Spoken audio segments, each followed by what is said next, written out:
에어비앤비 준비하시는 분들 다들 여기서 막히실 거예요. 첫 번째, 좋은 입지는 알겠는데 매물 구하기 너무 힘들어요. 두 번째, 주인 동의부터 해서 이웃 동의 받기도 너무 까다롭고요. 세 번째, 전입신고 때문에 명의 문제가 걸려 있어서 한 채밖에 못 하시거나 아예 도전을 못 하신 분들도 계실 거예요. 이 중에서 하나라도 해당되신다면 오늘 영상 꼭 보셔야 합니다. 사실 여러분이 막힌 이유는요, 외도민만 보셨기 때문이에요. 그런데 외도민 외에 여러분이 도전하실 수 있는 다른 선택지가 있습니다. 안녕하세요. 생숙 전문 강사 쏠보기입니다. 저는 지난 2년 동안 19채 운영하면서 첫 달에 매출 250으로 시작해서 4천만 원까지 올린 경험이 있고요. 현재는 생숙부터 시작해서 외도민, 특례까지 같이 보면서 또 코칭도 도와드리고 있습니다. 사실 에어비앤비 창업하면은 가장 먼저 떠올리시는 게 외도민, 그러니까 외국인 관광 도시 민박업일 거예요. 사실 유튜브나 블로그를 검색을 해봐도 외도민 관련 정보는 차고 넘치거든요.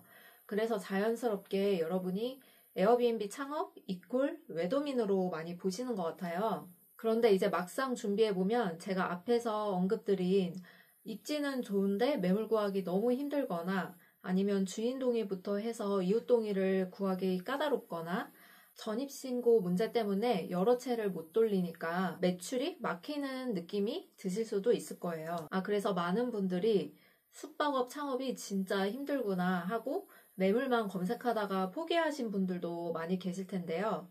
그런데 여기서 중요한 건 숙박업 창업이 어려운 게 아니라 여러분이 지금 한 종류만 보고 계셔서 그런 거거든요. 사실 저도 에어비앤비 처음 알아봤을 때는 외도민부터 해서 농어촌, 한옥민박 다 알아봤는데요. 전입신고 문제도 그렇고 보증금도 3천, 5천, 1억 이렇게 많이 필요하니까 제 상황과는 맞지 않더라고요. 그래서 제가 시작한 거는 생활형 숙박시설, 즉 생숙입니다. 생숙을 한마디로 표현하면요, 애초에 숙박업을 위해 지어진 건물이라고 보시면 돼요. 그렇기 때문에 운영을 처음 시작하실 때 난이도가 높지 않고요. 매출 천장을 높여가실 수가 있습니다. 왜냐하면 전입신고가 필요 없기 때문에 한 명이서도 여러 채를 운영을 하실 수가 있어요. 그렇기 때문에 매출 천장을 높여갈 수 있는 구조라고 말씀드릴 수 있습니다.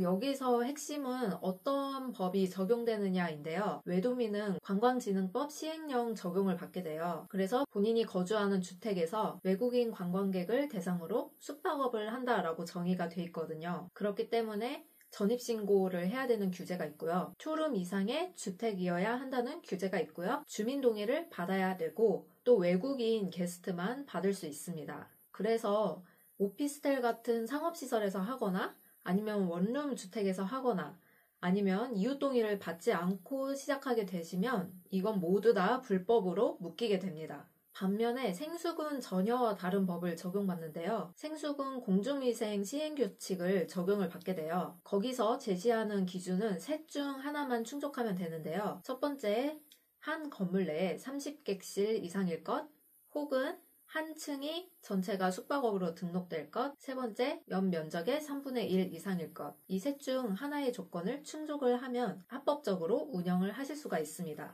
애초에 이 건물 자체가 숙박업을 하라고 지어진 건물이기 때문에 당연히 이웃 동의 필요 없고요. 원룸이어도 괜찮고요. 내국인 게스트도 받을 수 있고요. 또 도시지역, 농어촌 지역 상관없이 전국에서 다 영업을 하실 수가 있습니다. 그런데 방금 제가 말씀드린 30객실 조건 때문에 아니 어떻게 개인이 혼자서 30객실 이상을 운영을 할 수가 있어요? 라고 반문하실 것 같아요. 사실 이렇기 때문에 위탁법인, 운영사를 통해서 계약을 통해 합법적으로 개인이 운영을 할 수 있는 방법이 있는데요.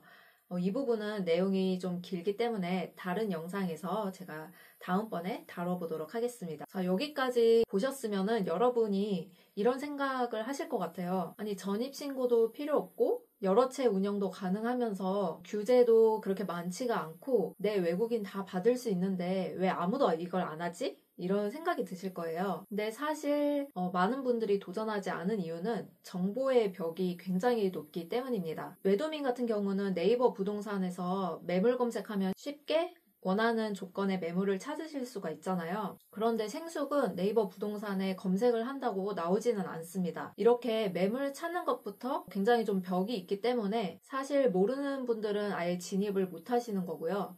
아는 사람만 돈 버는 시장이 생숙이다라고 말씀을 드리고 싶어요. 사실 저도 처음부터 이렇게 많이 운영했던 건 아니고 한 채에서 250만 원 정도로 시작을 했다가 매달 한 채씩 꾸준히 늘려가면서 19채까지 늘릴 수 있었고 그래서 한 해에 3억 원의 매출을 올릴 수 있게 됐습니다. 이 과정 동안 제가 직접 현장에서 시행착오를 겪으면서 생숙을 합법적으로 개인이 들어갈 수 있는 계약은 어떤 계약이 있는지 그리고 운영법인 어떻게 컨택을 해야 하는지 그리고 10채 이상 20채 가까이 되는 객실을 운영을 하면서 제가 하루에 10분도 들이지 않고 운영하게 되는 그런 자동화 시스템까지 마련을 하게 됐습니다.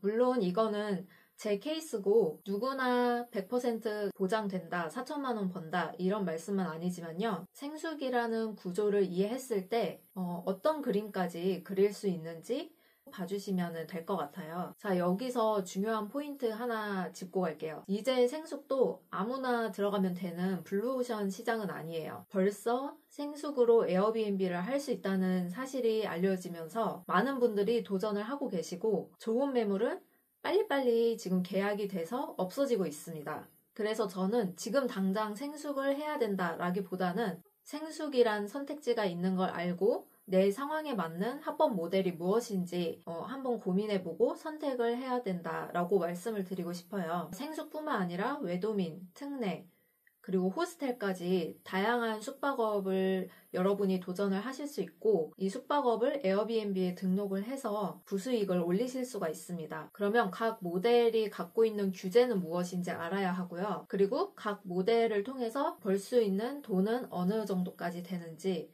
각 장단점은 무엇인지 그리고 내 자본 상황은 어떻게 되는지 그리고 내 라이프 스타일에 맞는 모델은 무엇인지까지 여러분이 한번 공부를 하시고 설계를 해보셔야 합니다. 그래서 오늘 말씀드리는 거는 생숙을 우선순위로 두되 생숙뿐만 아니라 특례, 외도민, 그리고 호스텔까지 나에게 맞는 모델이 무엇인지 우선적으로 찾아보는 게 중요합니다. 생숙이라는 선택지가 있다. 그리고 이 선택지를 모른 채로 무조건 도전을 하는 게 아니라 이런 식으로 돈 버는 방법도 있구나라는 거를 아셨으면 좋겠습니다. 이제 내년 1월부터 불법 숙소들이 모두 다 정리가 될 거예요. 이제 업계 그리고 전문가들이 얘기하는 거는 지금 등록된 리스팅에서 50% 정도는 삭제가 될 거라고 보고 있습니다. 그러면 에어비앤비가 한국에 들어온 이후로 전례 없는 상황이 벌어지고 있는 거거든요. 외국인 관광객은 늘어나고 있는데 이거를 공급할 숙소가 절반으로 줄어드는 시장의 격변기를 앞두고 있습니다.